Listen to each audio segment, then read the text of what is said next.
All right, so let's do the upper now. So the upper can be kind of a pain in the ass sometimes. I really like to just cover optics and just blow it out with brake cleaner, but I don't necessarily recommend that approach to everyone. Brake cleaner can be a little bit touchy if you're not careful with it. So what I like to do a lot of is we'll scrub the chamber and the extension, okay?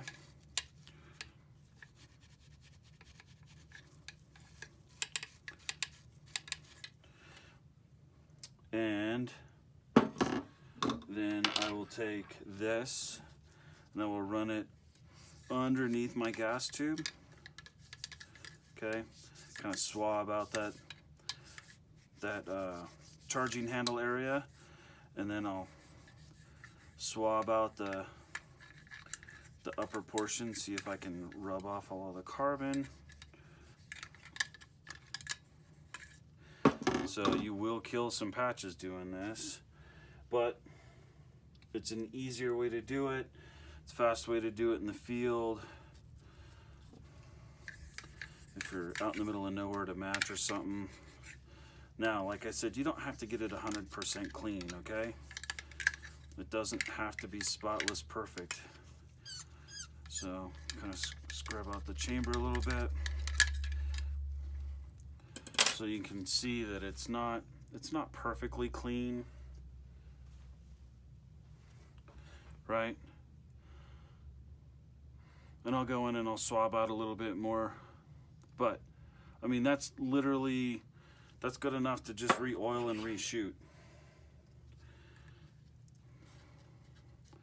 But you can get as masochistic with cleaning as you want. Some guns require very, very meticulous cleaning. You have to go in there, you have an STI 2011 and it's really tight.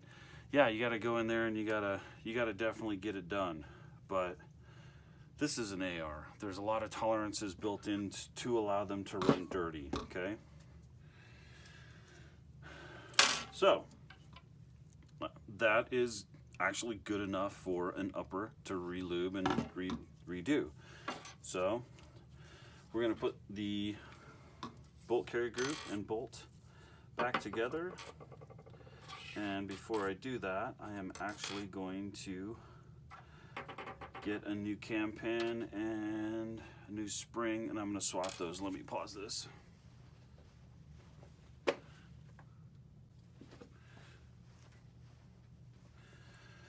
All right, so old cam pin, right? New cam pin. See the line on that? That's been beaten up pretty hard, right? This one's brand new. So I'm going to put that one in there, and the old one's going away. So extractor, I'm going to pull this. I'm just going to literally twist it until it pops out, okay? That's the old spring, the buffer, and the donut. So I am going to replace it with a BCM extractor spring. This is essentially an upgrade kit, and I won't ever have to change this again in the life of the gun. I thought I changed them all, but I guess I missed this one. So this is a 5-coil spring. It's much heavier, and it's meant to be used with either the buffer or the donut, not both, okay? And so I like to use the buffer in the center. So if you feel it, you'll feel one end's bigger than the other. You'll put the big end, you'll put the buffer in the big end. What I like to do is feed in, see that little beginning coil? I like to feed in the coil first, and then press it in. See how it snapped? There you go. So now that's in there and it's solid. I don't need the donut for this, and so I'll discard the donut. And now I can just assemble as normal. Maybe, I don't know. We'll see. Durr. Okay. So that's nice and even. It's way tighter. We always like tighter. So I'm going to add a drop of oil. This is just weapon shield. Ah, that one's closed. Oh my God. Okay, this one's open. I grabbed the wrong bottle.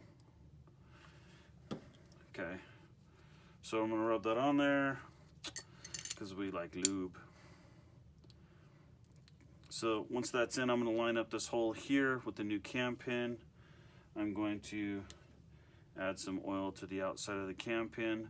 I like oils on these parts because they migrate and so they move around. So once that's in there, pull it forward. I'm going to turn the cam pin 90 degrees, turn it upside down, put my fingers around the openings and drop that in. Make sure it goes all the way forward. Hold my finger against it and then put in the firing pin retaining pin. Okay, it's nice and solid. Checking the rings are good. Everything looks bueno. Okay. Now I take grease. This is weapon shield grease. I'm gonna put a little bit in the charging handle area, a little bit on the sides, just a tiny little bit. Okay. Oops. Kind of squirted a little. That happens.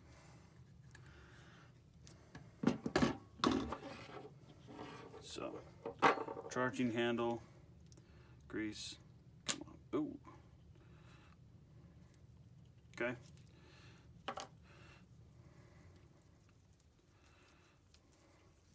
This goes back in. So there's 4 rails on a bolt carrier group. Right here is 1, 2. That's for the hammer. That's the 3rd rail. That's the 4th rail. Okay. So I want to get grease on all of those. You really can't over grease a bolt carrier group. I mean, if it's spitting grease at you, you're there. You did it right. Okay. So now I'm going to make sure this is all the way forward. I'm going to drop the gas key into the charging handle track, line it up, press it all forward, charging handle, bolt carrier group, good to go. So, put the weight back in. Come on. There we go. Right? Now, the lower. What do I do with the lower? Unless I have a huge amount of round count on it, I'll inspect. Okay, that's nice and clean in there. Okay, it's got some dirt and grit in there. Whatever, I don't care. That is not enough for me to actually try and clean that. Everything function checks properly. So now I'm going to check my buffer and spring. They're fine. So this has got plenty of grease on it. I can see some grease is coming out on the edges a little bit. I like to use Mobile One synthetic with a mixture of other stuff on those. You don't have to take those out and clean them and grease them all the time. That's probably like once every 10,000 rounds, right? Okay, so pins are out. This goes back in the back, rotates in, pin goes in, and that one is tight. Okay, so now I'm going to function check it. It's nice and slippery, right? Okay, so make sure it's empty again. Now I'm going to function check my trigger. I'm going to pull the trigger, hold it to the rear, cycle it, let it go forward and feel that reset. Okay, pull it, put it on safe. Now I'm going to, while it's on safe, I'm going to rack it hard 3 times. Okay, make sure it fires. Charge it again. Rack it hard 3 times. Make sure it fires. I'm making sure the disconnector is not dropping off when I do that. And that's it. So ready to go. We're ready to go back and shoot it.